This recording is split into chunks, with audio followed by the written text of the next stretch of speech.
มาพี่น้องกราบสบายดีและสวัสดีเด้อพ่อแม่พี่น้องกันเบิดสุขสู่คน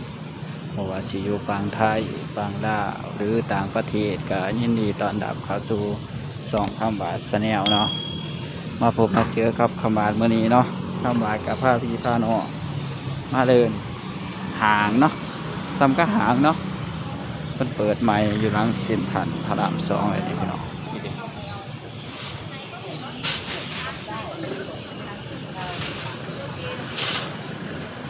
มันเปิดใหม่เนาะอยู่บอลนี่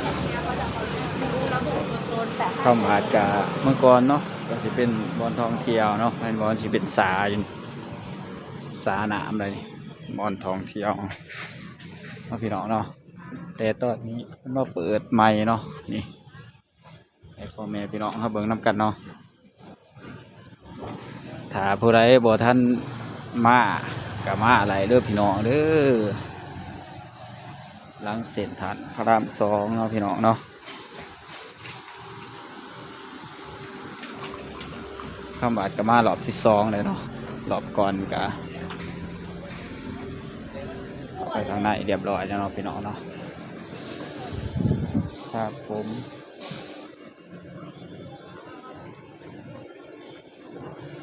ย่างมาข้างในเป็นที่เรียบร้อยเนาะพี่น้องเนาะข้ามบาทก็มาเป็นครั้งที่2เนาะพี่น้องเนาะครั้งแรกก็ทายให้พ่อแม่พี่น้องเขาเบิ่งแบบบ่คักเนาะพี่น้องเนาะไปย่างไปเรื่อยๆ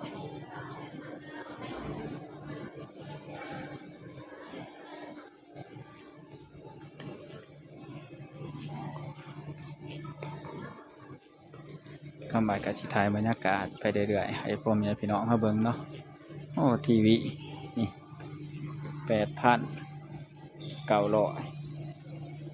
8,990 บาทเนาะพี่น้องจอใหญ่ได้นี่จอ55เนาะ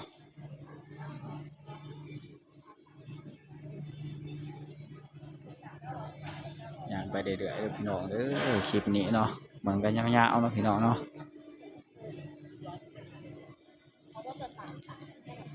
ภาพก็อาจสิบ่นิ่งแน่เด้อพี่น้องเด้อถ้าภาพบ่นิ่งก็ต้องขอโทษขออภัยพ่อแม่พี่น้องกันเบิดสุขสู่คนเนาะ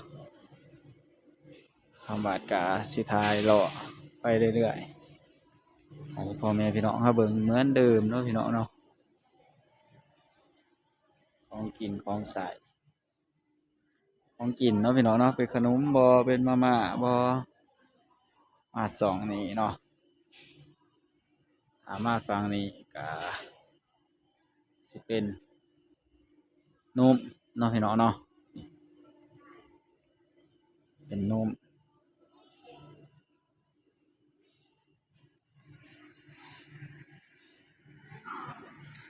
ได้ยินเสียงคำบาดบอกคอยก็ต้องขอโทษขออภัยพ่อแม่พี่น้องกันเบิดสุขสู่คนเด้อพี่น้องเด้อเพราะว่าคำบาดกะบอกกะเว้าแห้งคือกันเนาะอย่ารบกวน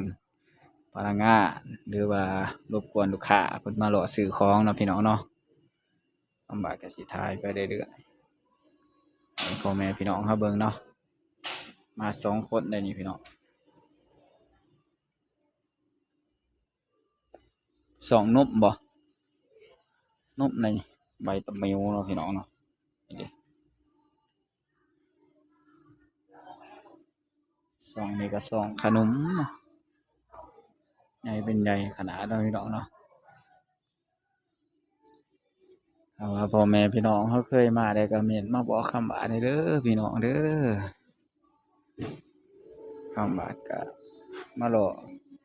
เป็นครั้งที่2รอบแรกหล่อยังบ่ทั่วเนาะพี่น้องเนาะเพราะว่ามันมืดก่อนเนาะพี่น้องเนาะคำบาดก็สิรอถ่ายบรรยากาศ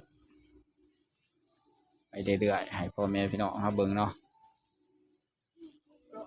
ตอนนี้ยังบ่ทันได้หลายหยังเนาะ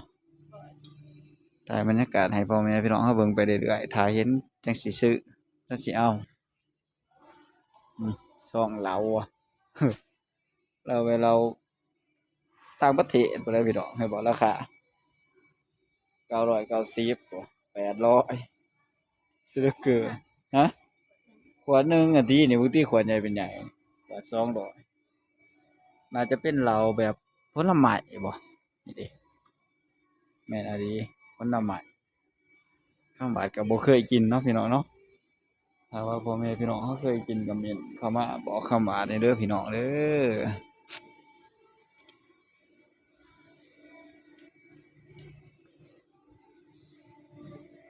อีหยังนี่ของบำรุงเนาะพี่น้องเนาะวิตามินสับปะรดอีหยัง200เป็นหยังนี่ก็เป็นผลไม้บำรุงเพื่อกันไปที่เด่นนี้เนาะนี่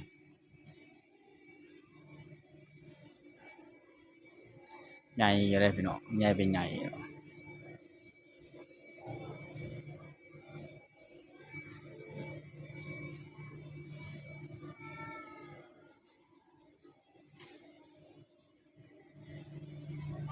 ใหญ่บ่พี่น้องโอ้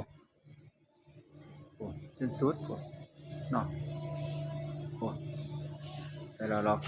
มาพี่น้องเนาะแต่ล็อกหนึ่งถึงดอก21เนาะพี่น้องเนาะหรือล็อก21เนาะนี่จะว่าใหญ่สลายเขาเห็ดเป็นดอกเห็ดคักขนาดเนาะพี่น้องเนาะน้องบาทก็สิได้บาทเกาะกลับไปกลับมาเนาะไอ้พ่อแม่พี่น้องเขาเบิ่ง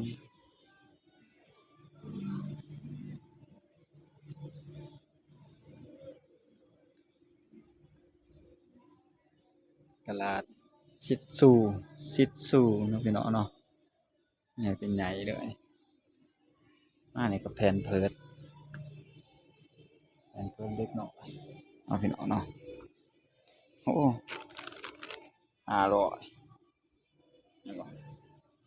529 บาท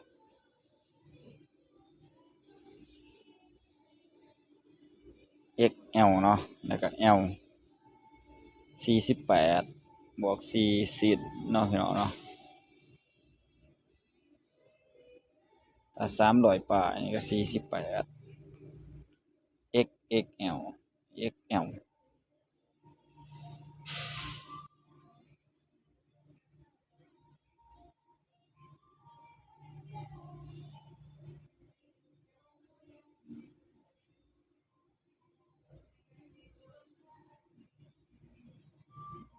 ทางเนี่ยทางน้ำยาปรับผ้านุ่มบ่คือเป็นทางแนวนี้เนาะพี่น้องเนาะโอ้ทางหนึ่ง589 บาททางหน่อยเนาะพี่น้องเนาะ99 บาท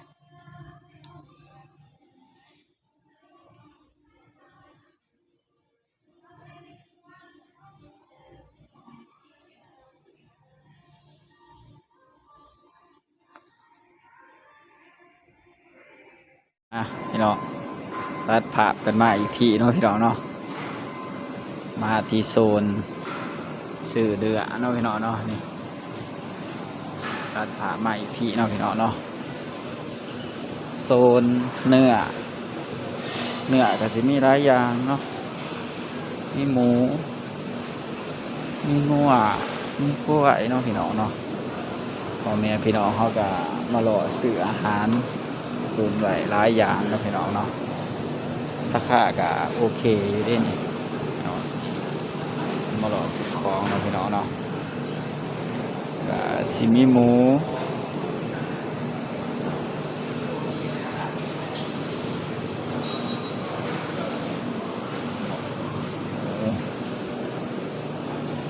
ชิ้นใหญ่ๆ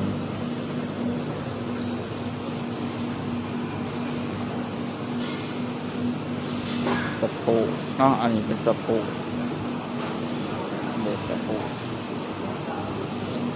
อันนี้3 สัตว์หมูตัดพิเศษเนาะพี่น้องเนาะ3 สัตว์หมูโอ้กิโลก็โอเคเลยเนาะพี่น้องพ่อแม่พี่น้องเข้ามารอซื้อของกินเนาะพี่น้องเนาะหมูหรือว่างัวหรือว่าอย่างเนาะก็มีหลายอย่างเนาะพี่น้องเนาะ นี่กับหมูสับกับสับครับก็ดีเนาะสับเป็นสีเลยสับสิแบบคือบดเนาะพี่น้องเนาะแบบบ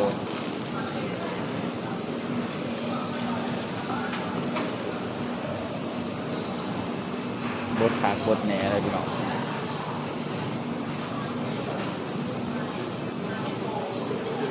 บรรยากาศต้องพี่น้องเนาะตามมานี่กระดูกเนาะกระดูกด่วนๆแล้วเนาะพี่น้องเนาะนี่กระดูกด่วนๆเลย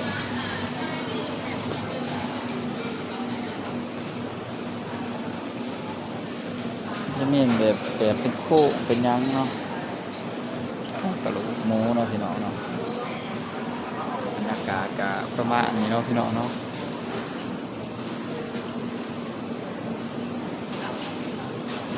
บาดกายไทยมาหลอกๆให้พ่อแม่พี่น้องครับเบิ่งเบ่ได้เนาะพี่น้องเนาะเดี๋ยวคำบาดกาสิได้จบคลิปไปก่อนเด้อพี่น้องเด้อก็ขอบคุณพ่อแม่พี่น้องด้วย FC กันเบิดสุขคนเนาะที่เขามารับชมกดติดตามช่อง YouTube คำบาดคลิปนี้คำบาดตั้งแต่ต้นจนจบแล้วก็บ่ขามโฆษณาเด้อพี่น้องเด้อถ้าคลิปนี้คำบาดทำผิดพลาดก็ต้องขอโทษขออภัยพ่อแม่พี่น้องกันเบิดสุขคนเนาะใครที่เขามาส่งคลิปแล้วเนาะก็อย่าลืมกดไลค์